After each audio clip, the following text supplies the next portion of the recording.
I think Europeans have a greater affection for the culture, for the art of cinema. You know, cinema is important in Europe, and it's culturally important. Whereas in the United States, it's how much money it makes. They don't, you know, they like it if the picture's a good picture, but they would rather have a bad picture that makes a lot of money than a great picture that doesn't make money. Oh, What inspires you? I have the idea, and the idea can come from any place. It can be a sudden inspiration. I could read something in the paper, or someone could tell me a story, and then I stay home and I take walks in the neighborhood, and I think. And very slowly it begins. That's the most hard part, going from the idea to developing it. And then when I come to write it, then it's easy. By hand? By Always? hand. Yeah, I write by hand, then I type. I write. The original typewriter. Yes, I type on my original typewriter. First I write by hand about 10 pages, and then I type it, and then I write more, and I type. And there are people who have a tragic perspective on life, and they see life for what it is, which is genuinely tragic. There are other people who see life so tragically that they can only laugh. If they didn't laugh, they would blow their brains out. They wouldn't know what to do. But both groups are seeing life tragically. One is coping with it by making jokes, but because they're suffering so much. The other has the ability to confront the tragedy more. When you see a tragic movie like, you know, like say The Seventh Seal, the Bergman film, or The Bicycle Thief or something, they're quite tragic. You think the best movies are tragedies?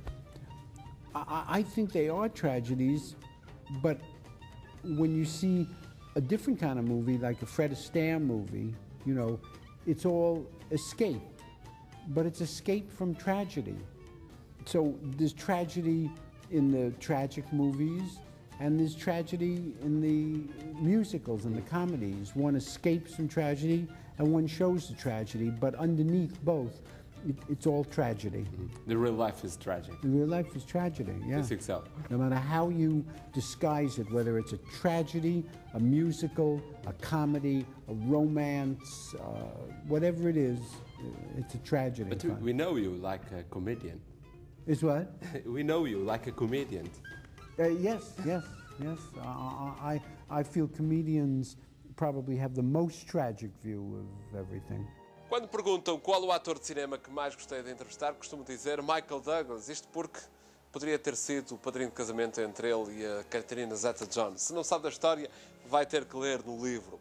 Mas há um que me deixa muita saudade. Jack Lemmon tinha sempre conversas interessantes, histórias, especialmente sobre os anos de ouro de Hollywood. It's surprising.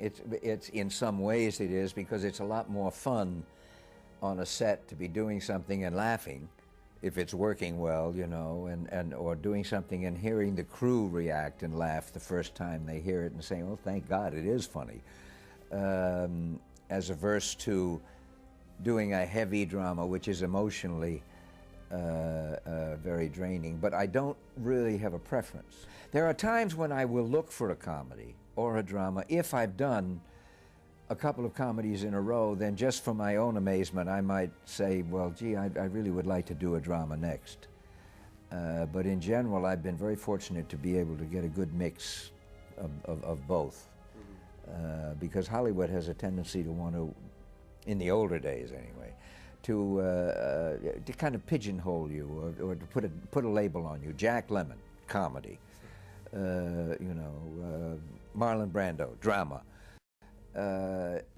It's important for an actor to try all kind of movies. Yeah, it's more satisfying, or certainly to me, because I had, as an actor prior to doing films, 150 years ago, I had done as much drama as comedy. I'd done a lot of both, and so I felt incomplete in my first few years in films as an actor, only because I loved the parts I was getting, and they were great, but they were all comedies. So it wasn't until, I guess, Days of Wine and Roses, really, about a young alcoholic and his wife, that I could break that of comedy versus drama. It's just the individual part, which attracted me not because it was a comedy or not because it was a drama, but because of the part itself, or the people I'm going to be working with. In this case, a romantic comedy with grumpy old men, but the biggest attraction was that it was something I could do with Walter Matthau. How many movies you roll with Walter? I'm trying, you know, I'd have to go back and waste your time and mine thinking back and counting up the titles, but I think it's about 6. It's different to work with them. Huh? It's different work with them. Oh yeah, it's like with my brother. We're very, very close. It isn't even work. Best thing to do is I say it's not work. It's just fun. When I first saw Walter, before we worked together, on Broadway, I've forgotten which play it was, the first one I saw him in, but I remember saying to myself, that is one of the best young actors I've ever seen, and in comedy, the best. And I still think he is the best.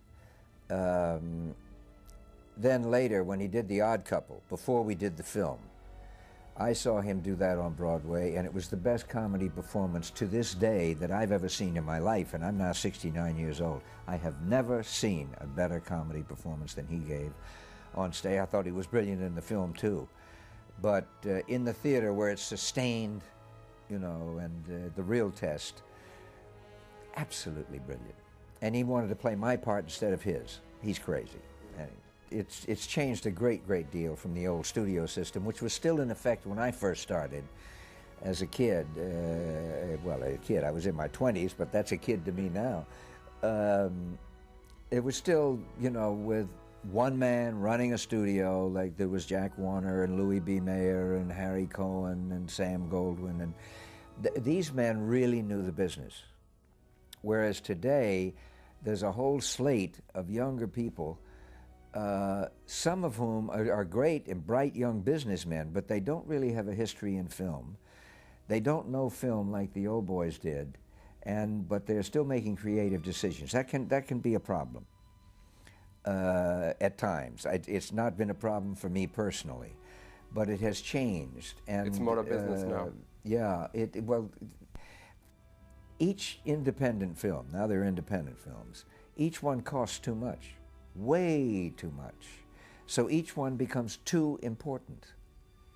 And it's like starting out with a dark cloud over you, you know. Whereas in the old days, it was much more fun. Everybody was more relaxed. It was more of a family feeling. Everybody was working, it seemed. And there was a whole community. Everybody worked every day.